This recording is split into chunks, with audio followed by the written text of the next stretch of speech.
Let me ask you a question. Who in the audience owns a smartphone? Could you maybe take them out of your pocket, turn the screen on, and just raise your hands up like that with your smartphones if you have them? Okay, that's great. Thank you. No. Still stretching. Those of you who have it for more than 2 years can put your hands down. Those of you who have it for more than 1 year can put your hands down. Can still see some people. Those of you who have it for more than 6 months can put your hands down. And the rest can too, if we still have someone like that here. Okay, perfect. Thank you so much for participating in this exercise. I hope you're all well stretched and ready to give me your full attention. Has anyone ever told you that your mobiles contain blood? If no, or even if yes, let me tell you why. Let me share with you part of the story, which might be a bit different from the one you'd be given by a marketing person of one of the world's leading mobile phone companies. Mobiles, as any other products, have a journey to encounter before they get to us, the customers.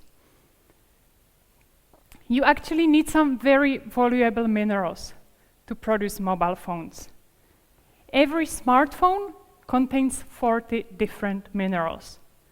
To name at least few, they are tin, tungsten, gold, and tantalum, which also is known as coltan. These 4 have more things in common. Number 1, they are all essential parts of all smartphones, laptops, and other commonly used electronic devices. Number 2, they are called conflict minerals.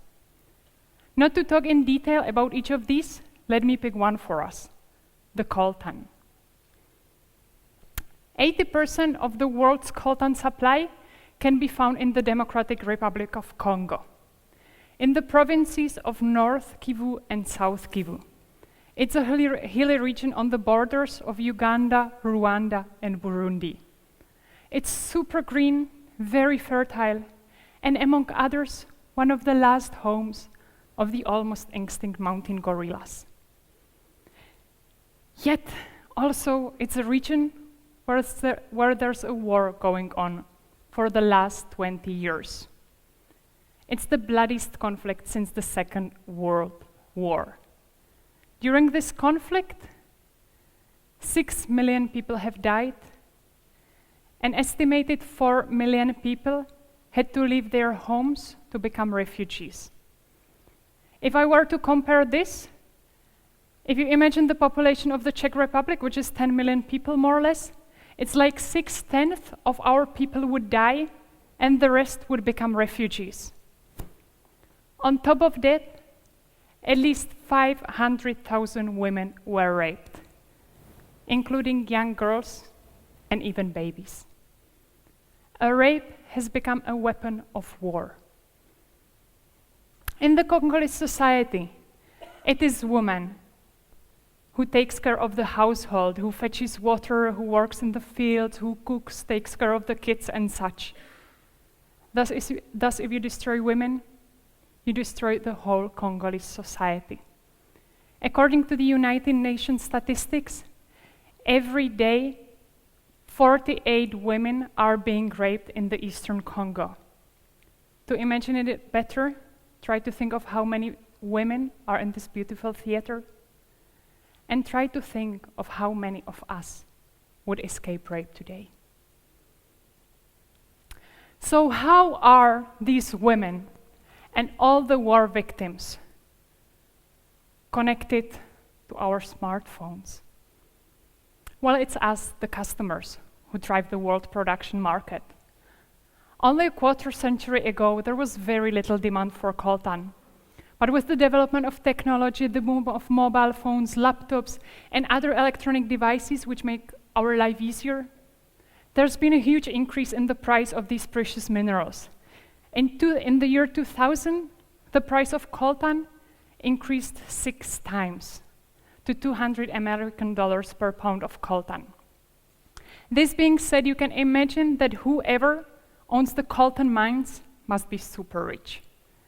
And this is what the war is about. It's about the ownership and the access to the mines. More than half of the mines are owned by Ugandan, Rwandan, and Congolese militias, as well as Congolese army. On top of that, by politicians and foreign investors who want to profit from the mines. And all these are behind this 2-decade-long conflict, which as a side product to the minerals for our smartphones, gives us the numbers of the dead, raped, and displaced people. Behind these numbers, individual stories of each and everyone are hidden. The next step in the production of mobile phones is a factory. From the eastern Congo, the minerals are shipped to East Asia, most often to China, where more than 50% of the mobile phones are produced worldwide. And there actually are stories of people working from 8 a.m. until 11 p.m., often not wearing any protective clothes, even though they are working in an environment which is full of dangerous chemicals. To give you an example, I picked benzene. Benzene is super strong chemical, which is used as a cleaning and coating agent for electronic components. And what this chemical causes is cancer. It causes leukemia. In most of the Western countries, it's been banned for industrial use. In China, which is the country of origin of most of the commonly used products in these Western countries, there's an exception and it's still being used. This is a picture of Min Kum Peng. He's a former factory worker. He used to work in a factory which produces chips, which are hidden in most of the electronic products. In the age of 22, he was diagnosed with cancer, leukemia. He fought the illness for 3 years. After 3 years of very severe breathing problems, unsuccessful bone marrow transplant, and depression as a consequence, he couldn't bear the burden anymore and committed suicide. Min Kum Peng is just one of the examples among many similar ones. Why am I telling this to you? As I've never been neither to DRC nor to China. Well, I strongly believe it's us, the customers, who by our everyday life decisions, life choices, can influence the world's production market. It's us who by our decisions can change the world to the worse or the better. I also strongly believe that the individuals matter. That everyone should live their lives to its fullest to fulfill their dreams, no matter in which part of the world they were born or raised. Before I leave the stage, let me give you my personal story. In 2013, I had the luck to spend 3 months in Uganda. I worked in Bwaise Slum in Kampala, in the capital of this beautiful country. I worked for an organization called Somero Uganda. Somero Uganda, if I translated that, it would be Ugandan school, aims at young mothers of the age between 13 and 24. These young girls quite often didn't plan to get pregnant that early. Sometimes the pregnancy happened because the act of rape. A girl who's born in a slum and doesn't get any education, as the way it works in Uganda, once you get pregnant, you cannot attend the school anymore. So a girl who's born in a slum doesn't get any education. One of her only life choices is to become a prostitute, to work in a bar where the girl can be very easily exposed to sexual harassment, Or maybe she can become a housemaid, which again can lead to a sexual abuse. Somero Uganda provides these young girls education, teaches them various life skills, gives them psychological support, so they can live better future, and they can also become role models within their communities. If organizations like Somero Uganda and others didn't exist, maybe today I'd be showing you quite depressive pictures of young raped girls, which would be quite similar to the ones from the North Kivu or South Kivu. Yet, luckily, I can show you pictures of success and of happy ends of these talented young ladies. I strongly believe that our world and our society needs more success stories, more positive images. And if it's us, the customers, who by very simple everyday life choices can change the world to the better, I think we shouldn't miss this chance. To conclude it, let me give you a few ideas for your next mobile phone shopping. Try to search for the whole stories of the products you are purchasing.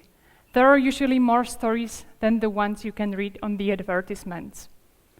Try to repair, reuse, recycle. Once your mobile phone breaks, try to find a way how to repair it. Try to reuse it. Maybe once you really don't want it anymore because it's old-fashioned, whatever, maybe you can still give it to your younger brother, younger sister, maybe to your grandparents. I don't know. I believe there's someone you can find. Try to recycle.